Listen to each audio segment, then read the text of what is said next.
നമ്മളെപ്പോഴും നമുക്കുണ്ടാകുന്ന സാഹചര്യത്തിൻ്റെ ന്യൂനതകൾ കണ്ടുപിടിക്കുകയും കൂടെയുള്ളവരുടെ കുറ്റങ്ങൾ കണ്ടുപിടിക്കുകയും ചെയ്യുന്നവരാണ്. അങ്ങനെയാണ് നമ്മുടെ ജീവിതം മുന്നോട്ട് പോകുന്നതെങ്കിൽ അതിനൊരു അവസാനവും ഉണ്ടാകുകയില്ല. എന്ത് കണ്ടാലും അതിൻ്റെ കുറ്റവും കുറവും മാത്രം നോക്കുന്നവർക്ക് ഒരിക്കലും സംതൃപ്തമായൊരു ജീവിതം ഉണ്ടാകുകയില്ല. ശരിയല്ലേ? ശരിക്കും പറഞ്ഞാൽ കൂടെ ഉള്ളതിനോട് പൊരുത്തപ്പെടാതെ അകലെയുള്ളതിനെ ആകാംക്ഷയോടെ നോക്കിയിരിക്കാമെന്നേ ഉള്ളൂ. എല്ലാവർക്കും ഓരോരോ ദൗർബല്യങ്ങളുണ്ട്. ദൗർബല്യങ്ങളില്ലാതെ ഒരു മനുഷ്യനും ഇല്ല എന്നുള്ളതാണ്. രൂപാന്തരങ്ങളോ തിരുത്തലുകളോ ആവശ്യമില്ലാത്ത ആരുമില്ല, അല്ലേ? എല്ലാവരും മറ്റുള്ളവർ നമ്മുടെ തെറ്റുകൾ ചൂണ്ടിക്കാണിക്കുമ്പോൾ അത് തിരുത്താൻ ശ്രമിക്കും.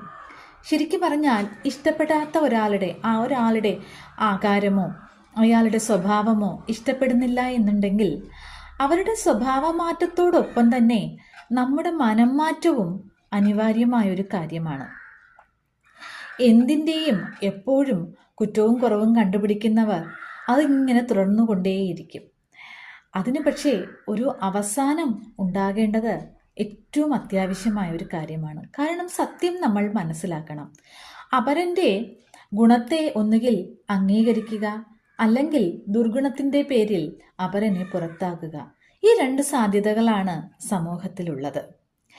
നോക്കൂ, വൃക്ഷങ്ങൾ ശിഖരങ്ങൾ കൊണ്ട് അകലം പാലിച്ചാലും അവരുടെ വേരുകൾ തമ്മിൽ ഉള്ള ഇഴയെടുപ്പമുണ്ട്.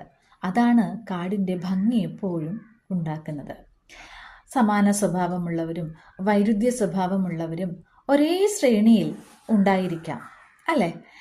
പക്ഷേ ആരാണ് എപ്പോഴാണ് നമുക്ക് പ്രയോജനപ്പെടുക എന്നുള്ളത് കാലത്തിന് മാത്രം തെളിയിക്കാൻ കഴിയുന്ന ഒരു കാര്യമാണ്.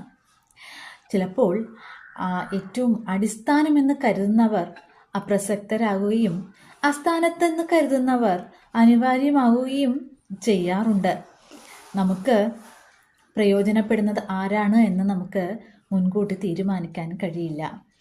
നമ്മൾ ശരിക്കും മറ്റുള്ളവരെ ഒരാളെ ചേർത്ത് നിർത്തുകയാണെങ്കിൽ അവരുടെ പാളിച്ചകളെയും കൂടെ നമുക്ക് ചേർത്ത് നിർത്തേണ്ടതായി വരും. ശരിക്കും ജീവിതത്തിൽ നിർണായകമായ നിമിഷങ്ങൾ ഉണ്ടാകുമ്പോഴാണ് അവിടെ നിന്ന് ഓരോ പാഠങ്ങൾ പഠിക്കുന്നത്, അല്ലേ?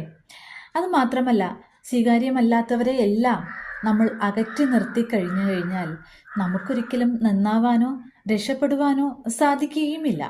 അപ്പോൾ അങ്ങനെയുള്ളവരെയും കൂടെ നമ്മളോടൊപ്പം ഉണ്ടാകണം എന്നുള്ളതാണ്. നമ്മുടെ നന്മയ്ക്ക് വേണ്ടിയിട്ടാണ് അങ്ങനെയുള്ളവർ ഉണ്ടാകുക. പക്ഷെ എന്ന് വെച്ച്